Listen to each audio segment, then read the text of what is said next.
Ayan na, sir. Ngayon makikita na talaga natin ang tunay na galing ni Detective Mori. Sa wakas, naiintindihan ko na rin ngayon ang lahat, Inspector Yokomizo. Sino talaga ang pumatay?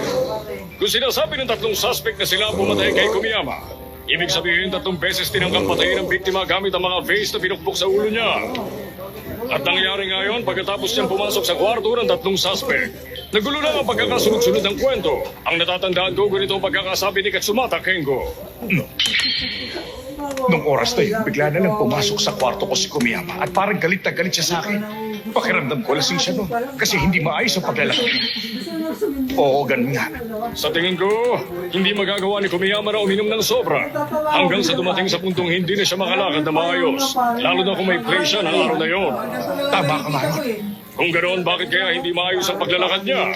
Siguro ang dahilan noon, napukpok na siya ng ibang tao noong mga oras na yon. Ngayon naman, ganito ang kwento ni Hoshino Haruyuki kay Inspector Yokomizo. Ano ko ba? Ba't ka ba pumasok sa kwarto ko? Tandaan mo itong sasabihin ko. Akin si Niura Yumiko. Akin lang. Tama. Pero nakapagtataka kung bigla na lang niyang gawin yun. Diyos ko rin. Imposible kasi na bigla na lang pumasok si Kumiyama sa kwarto mo at sigawan ka tungkol kay Yumiko. Pero